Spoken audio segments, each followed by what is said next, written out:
Hey guys, welcome back. It's Dwann Hall again with your weekly motivational moments. Again, for those of you that don't know my story, I was a young man that was on a path to penitentiary. I was a drug dealer from 13 to 21. I was a very angry and depressed individual who was destined for a life of mediocrity and depression, anger, frustration. But I was able to fight through all of that and overcome that to become a pretty successful person in IT field.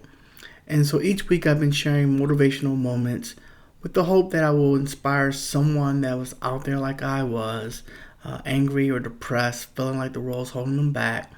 They'll take this message, take it to heart, and hopefully it will bear fruit in their life.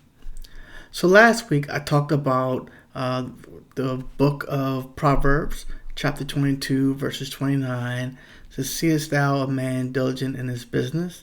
He shall stand before kings, and he shall not stand before mean men." And the point there was that a work ethic is something that can take you far places, but you can't wait until you get your dream job to turn on your work ethic, right? Work ethic is something you have to have all the time, even when you're in a position where it may be an entry level job where you're pretty new in your career, or it's one that many people may think is a menial job. You still have to have a great work ethic, and it'll take you places. So this week I'm back again with the Bible, and again in the book of Proverbs, and we're going to go to 18 verse 21, and it says, "Death and life are in the power of the tongue, and they that love it shall eat the fruit thereof." Death and life are in the power of the tongue. Now, typically, I encourage you to fill your mind with positive thoughts, fill your mind with motivational things.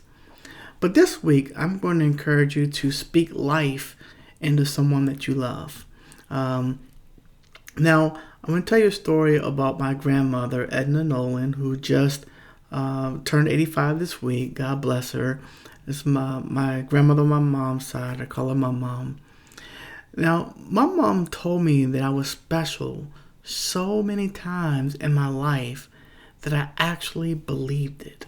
She would tell me how the blessings of Abraham flow through her to me, and that I could expect things, good things from God, that God wanted the best for me. And again, she told me I was special so many times that I actually believed it. So I want to encourage you to speak life into your children. Speak life into your spouse. Speak life into your parents. When kids are real little, the first word they learn is no. How many times, it's probably innumerable, has a child by the time they reach 18 heard no or you can't do it? Right? I want you to speak life into them, encourage them, and tell them to expect the best things of life.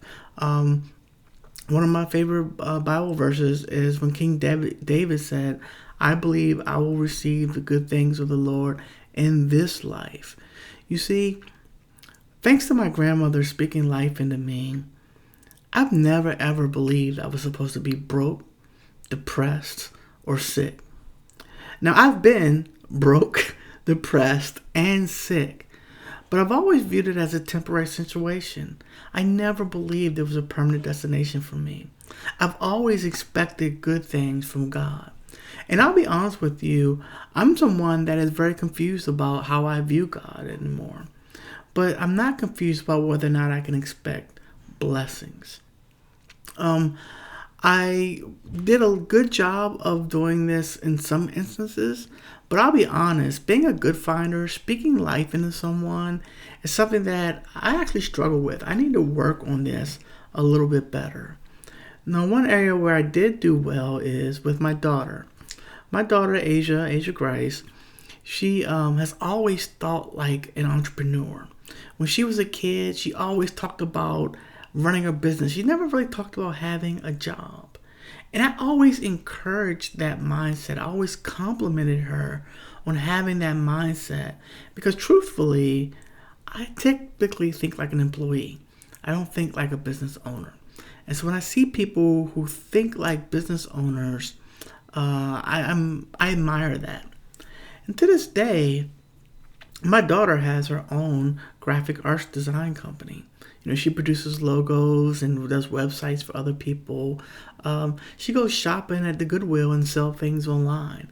She has a mindset of an entrepreneur that I wish I had, right? And now, can I take credit for her having that mindset in the beginning? No, I can't. But I like to think that the fact that I encouraged her, I always told her it was possible, that she was actually going to be able to have her own business. And today, she does.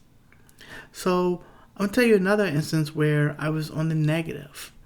One of my favorite sayings when I was going through depression, and the thing about depression is when you're depressed, you typically don't know that you're depressed. But I used to always call people a loser. I was like, oh, you are a loser. And that's one of the biggest regrets that I have in my life, are telling people that they're losers. Because we like to say sticks and stones may break our bones, but words would never hurt you. But Proverbs says that the power of death and life are in the power of the tongue, right? The things that we speak have power over us, right? So speak life into your family. Speak life into your loved ones. If your child comes home with a credit card that's 2 A's, 2 B's, and a C or whatever, it's okay to acknowledge the C, but don't dwell on that C, right? Speak highly of the A's. Tell them the things that they do good. Have you ever watched an NBA game or high school game, any kind of basketball game? Every time a player makes a shot, they all high-five each other, right? They all give encouragement. You know why? Because they miss more shots than they take for the most part, right? You always have to reaffirm the positive. Speak life into your loved ones.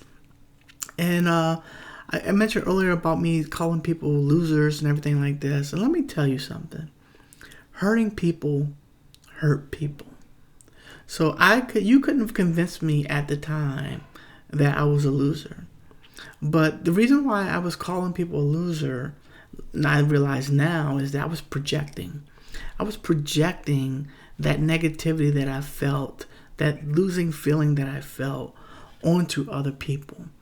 So if you see someone that's projecting negativity, just realize that it is projection. They actually feel bad on the inside. Again, I'm encouraging you to speak life into your family and friends. Now, it can't just be, oh, hey, Johnny, you're a good kid, do this, whatever. But if you see something that they genuinely do well, encourage it. Tell them about it. How many times, this is especially true for adults, how many times have you seen a 2 or 3 year old say, watch this, watch this, watch this, and they do some silly dance, it looks terrible, but we're still like, oh, great job, right? Or, they draw some scribble on a piece of paper and we're all complimentary. Oh, you did such a great job, right? We're trying to encourage them. That we know they fall many times when they're learning to walk, but because we keep encouraging them, eventually they learn to walk. Well, I'm here to tell you that adults need encouragement. If you have a mother, a father, a spouse, or whatever, adult, someone that you love, a cousin, speak life into them. Start praising them, right? Give them praise, honest praise, not fluffy, dishonest, disingenuous praise, but be a good finder. Start looking for the good in other people and tell them about it. Because, I'll quote Zig Ziglar, if you treat everyone as though they were hurting, you will have treated the vast majority of them in the correct manner, right? You never know the struggles that people are going through internally. If you remember, I said before, we see the highlight reels of people's lives, but everyone you talk to, they're fighting some sort of battle inside. There's some sort of famine in their life. There's some part of their life that's not going as well as they would like it to. So I want to take a moment to thank the people that actually have shared my videos, that have provided comments and given great feedback. There's been a few people that have sent me inboxes in Facebook. I need that encouragement. By you doing those things, you're actually speaking life into me and encouraging me to stay on task with recording some of these videos, right? So I'm going to ask you to share this video. Go on YouTube and actually give me a comment, give me a like. If you don't like it, give me a thumbs down and provide some genuine feedback, right? Tell me things that I could be doing better. I'm encouraging you to speak life into your family, speak life into your spouse, speak life into your loved ones, and not just for children, right? Adults need it. Adults need it more than anybody else. When they come home from a work day, that tired mom needs to know that she's a great mother, right? When that single parent, I was raised by a single dad, I need to speak life into my dad and tell him how much I love him. I always talk about how I tell him about things that he doesn't do, that I expect him to do well. But my father is a fantastic person, non-judgmental.